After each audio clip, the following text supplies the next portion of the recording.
Right, so I just came back from the gym. I just showered, and I just thought I wanted to make this video, which is a Jeff portfolio dive. If you actually saw from the title, you probably already know that today we have to talk about Tesla. Finally, it is in my portfolio. I'm a proud owner of 70 Tesla shares as of today, with an average buying price of $131. Well, $138.80 or so. Yeah, about that. Okay, but because Tesla is finally in my portfolio, so today let's talk about the Jeff's portfolio dive.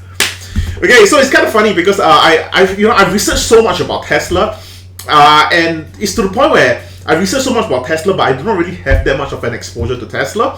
But finally, I thought that I really wanted to be a shareholder of Tesla, and what can you say? I bought it at $130, and I thought that is such a good deal, and it continues to fail me right now. As of the time of recording, Tesla is at about $126, but it's okay. I'm down about $4 a share. There are people who are down about $100 a share, $80 a share, $50 a share. Hey, we're all just doing this for the long run. Okay, so let's talk about Tesla. The whole entire business model. Okay, honestly, if you have not been living under a rock for the past 5 years, I'm pretty sure you know what Tesla is, who runs Tesla, the whole entire business model behind it. But of course, I'm gonna be making it simple for you guys, okay, in case you guys don't know. But let's be honest. Okay, the first business model, quite simple. It's just EV credits farming. It's just farming tax credits, basically. Other than that, Tesla is just an EV / innovation company on top of their, since they have their whole flagship model S3, X, and Y, also known as the sexy cars. They're also creating Cybertrucks, which are supposedly coming out next year, hopefully. Robots, as seen in the Tesla AI Day.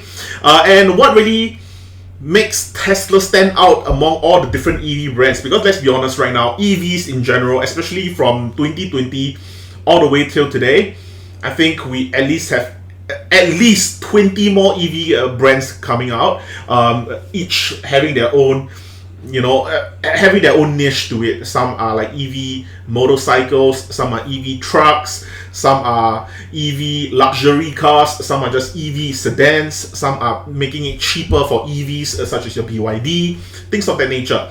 Okay, but what actually makes Tesla stand out against among all of them is the crazy thing is that because they actually build a lot of things in-house. So when the supply crunch actually happened, okay, something that was really crazy, because in 2021, when the supply crunch was horrible, okay, when they realized that supply chain is basically destroyed after the whole pandemic was actually happening, supply chain destroyed everyone. All the automobile company was like thinking, we have to increase our prices, we need to push our prices over to the consumer. Some of them basically halted production completely because they think that, they have to halt the production, otherwise the prices of all these supply chains are continuously going higher and higher. It's just impossible for them to actually produce all these different vehicles. Tesla, on the other hand, thought out of the box. They think, you know what, instead of me getting destroyed by the supply chain issues, I'm going to solve the supply chain issues myself. They went ahead to solve their own chips manufacturing problem by manufacturing chips themselves. And honestly speaking, if you don't think that is a flex, okay, I don't know what else it is, because in this industry itself, if you're able to flex that hard, I think only Tesla was able to do so. Okay, on top of that, they are also constantly growing at about 50% year over year. And of course, I think I also said it a lot on this channel, okay, the history does not really predict the future. Also, one of my core beliefs of why I did not really buy into Tesla, okay, because I've been talking about Tesla for so long. I've been talking about every earnings of Tesla. I've talking about all the deliveries of Tesla, and it's kind of surprising that I'm not even in Tesla. But it's because I really think that Tesla is such a wonderful company. And back in 2021, I really wanted to buy Tesla. Okay? And I hesitated for a bit. And Tesla went up and up and up. And I completely missed the rally. I missed it completely. And that was kind of like a mistake of mine, to a certain extent. I did buy in a little bit afterwards in 2021, near December, which is even higher. but I bought it at quite a high price, and I sold it at an even higher price, and I got out completely. Okay, because I thought that, you know, it's a little bit too frothy for a market value for my own personal liking. So today, why did I actually buy the Tesla? So like I said before, because I wanted to buy Tesla in 2021, and because I missed the rally completely, I was like thinking, if Tesla were to somehow fall back to the 2021 prices again, I might actually start to pen in certain target pricing for me to actually get back into Tesla. So I actually penned in $140. I bought 10 shares at $140. And when that happened, I got clocked out completely. Okay, so I was like, oh, okay, cool. And then afterwards, then I started to be like, you know what, I'm just going to keep it as it is. You know, even if I lose all of it, I don't really care. At about $130-ish, then I started, you know what, yeah, maybe I should probably buy in a little bit more, which is where I buy the main bulk of it, which is why my average is about $131 or so. Okay, so after which, you know, I do think that right now, with how the price action is for Tesla, it is a little bit tough. I'm pretty sure a lot of Tesla bulls are going through a very, very tough time. Tesla Qs or Tesla bears in general, they're having the best time of their life because Tesla just went down even more than I think this is their newest low since 2019 or something ridiculous along that line. So yeah, you know, if Tesla do intend to free fall down to like about $100 or so, I do have enough cash to deploy to buy more Tesla if it actually needs to be, because I do intend to hold on to more Tesla. Like I said, I think I do hold the same sentiment as a lot of those Tesla bulls saying that, oh, you know, because I do think that Tesla is going to be for the long run. I don't think Tesla is a short run kind of thing. Same thing here. Okay, it's just that in the short term, I think Tesla is just, you know, a lot of wavery prices and things like that. Okay, but let's talk about pros and cons. Okay, I think that this one will be a little bit more exciting for you guys. Okay, because like I said before, I'm not the biggest Tesla bull out there. So at least I think I am able to give you my own unbiased opinion. Okay, so let's talk about pros first of all. Okay, no other EV brands can really play on the same playing field as Tesla, because if we actually take into account of FSD, which is the full self-driving, all the other EV brands can be completely put to rest. I don't think that anyone else can actually go up against Tesla in terms of that. Because when you actually talk about EVs in general, you're talking about electric cars. But Tesla created an electric car, but that was not their primary thing. Their primary thing was to get a self-driving car, and electric vehicle just happened to be the consequences of it. Okay, so I think that, you know, no one is going to be playing on the same playing field with Tesla in terms of that. No competitors in terms of that. Okay, the next one is superchargers that are already so widespread in the whole world actually. And I think that the whole point of creating all these superchargers is kind of like this timing game sort of thing. Okay, one thing is, of course, it helps with the brand. Of course, another thing is that it helps with the consumers, people who actually buy the car. They have a lot of chargers all around. It's easier for them to actually have access to all these chargers wherever they actually go. Okay, but this is a timing game.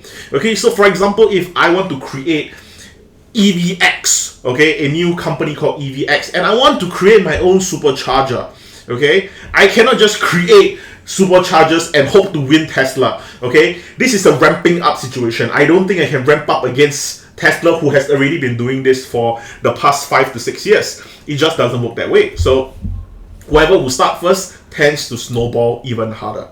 Third, and the last one, which is ramp up production, has already been completed for most of the Gigafactory in Tesla. Whereas other EV companies are still trying out some of their products. There's still a lot of their consumers are still trying out the products to see if it works. People are not really 100%, free of concern when they're actually using any of their competitors. I'm not going to name names of the other EV companies because I feel that it's going to be unfair. I don't want to be throwing shade at other EV companies. But let's be honest, a lot of them, they do not really have the ramp-up production as compared to what Tesla has already done. Okay, let's get to the cons. Okay, time to get a little bit bearish. Okay, but before I actually continue, subscribe. Now, subscribe. Thanks. Okay, let's talk about cons. Okay, pricing wise, I think the prices of Tesla cars, relatively on the high side. I think that, of course, higher prices does somehow reflect a higher profit margin for the company, but from the top down wise, we actually have to see it from the consumer point of view. Okay, the consumer is definitely going to take into consideration of a pricing of the car, because for example, if Teslas are going to be so expensive, if they look at another different dealership and a different EV company, they're going to see, like it's not that big of a difference. Then of course they might just go with Tesla. But if the difference is like 20%, then there is a very, very good chance for them to think, should I just save this 20% and just not go with Tesla, just go with another car? Or should I just not buy a car at all and just wait it out and things like that? So I think pricing definitely plays a huge part when you are deciding to buy a car or not. Next up is build quality. I do think that build quality is a little bit minor in terms of a point for a cons, okay? But I do think that the build quality definitely do play into some concerns for some of the cars fanatics. Because you actually see, like, anywhere from clunky hardware all the way to gaping holes, in between the cars and such. So yeah, if you actually do have access to a Tesla, just pay attention to the build quality yourself. Just look at how the car is actually built yourself. Just look closely at how the lines are all. You kind of realize that, yeah, it's not exactly well put together per se. So yeah, I would think that is a con. Next up, we have to talk about batteries. Currently, Tesla is trying to ramp up their 4680s batteries as compared to their 2130s, I think. And they're trying to get their 4680s to all their different Tesla models at the moment. But the limitation is actually coming in, which is pricing. If they want to ramp up a 4680 battery to all their models, that means the cheaper models such as their Model 3 and Model Y would have to increase in cost as well. And of course, it also comes with degradation of the battery itself. And I think that all these kind of factors are the last thing that a consumer will want to hear about, which is increasing prices and possibly higher repair costs. Okay? And finally, I would think that this is a relatively 50-50 sort of pros and con. It kind of works out from both sides, which is an eccentric CEO.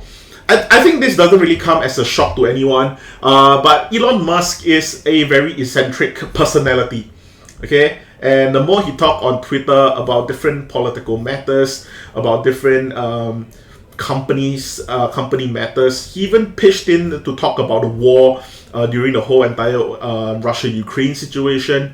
He pitched in his opinions on a lot of things.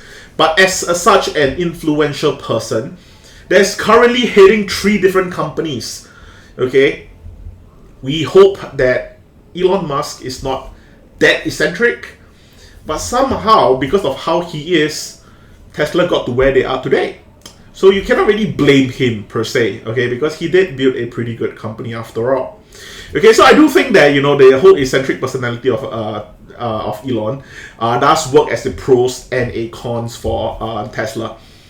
But yeah, anyway, let's talk about recent news around Tesla before we actually end this whole entire thing off. I don't want to make this too long. Hopefully this is under 15 or 16 minutes for you guys. But yeah, seeing how Elon has already sold up to $22 billion worth of Tesla shares in the past year itself, I think this news might actually help to soothe the market down a little bit, which I think it actually did. Okay, the market Tesla rebound a little bit, okay, about like 1% or so. Okay, just yesterday, Elon Musk said that he does not plan to sell any stocks under any circumstances in 2023. Okay, now, so I'm just saying, I think this is very good for Tesla shareholders, but at the same time, let's be honest here. What do you mean by any circumstances? Because I don't think, if push comes to shove, Elon's just gonna just hold the bag. I think if it really needs be, I think Elon would want to sell his shares to save Twitter, save Tesla. I don't know. He definitely wants to liquidate the money. I don't think saying under any circumstances really help. But benefit of doubt. I'm gonna give it to Elon Musk. I think that maybe that would be the case. So afterwards, he said that potentially also not selling in the next 18 to 24 months, which I think that is also a pretty bullish sign for Tesla bulls, which also brought the share up higher. But honestly, let's be honest here. the price is still below $130 at the moment. I think any words of higher shares price does not really play much into this current narrative that we have at the moment. So let's hope we see some form of a rebound soon. But yeah, I do think 2023 is going to be very, very bloody for Tesla. I'm not going to lie. Elon, just a little bit of touch and go for this, which is Elon also stated that he's actively looking for a CEO for Twitter. And hopefully that means that Tesla get their CEO back again. So yeah, hopefully I really hope that 2023 is where we really see a rebound, but at the same time 2023 is also the time that we'll most likely see the official recession. So yeah, it's going to be bittersweet in the whole entire 2023. I do not know what to say to you guys, but yeah, anyway, that's all I have for this portfolio dive video. Please leave a like underneath right there. Okay, and also please subscribe to my channel. I really want to grow my channel a lot more in the next year. I'm hoping to get some milestone out of the way. And really, I'm really thankful for all the support that you guys have been showing me thus far. In my previous few videos, I am seeing a lot more views and such, and I really, really thank you guys for your support. And yeah, anyway, that's all I have for this video. Thank you so much for watching, and I'll see you guys in the next one.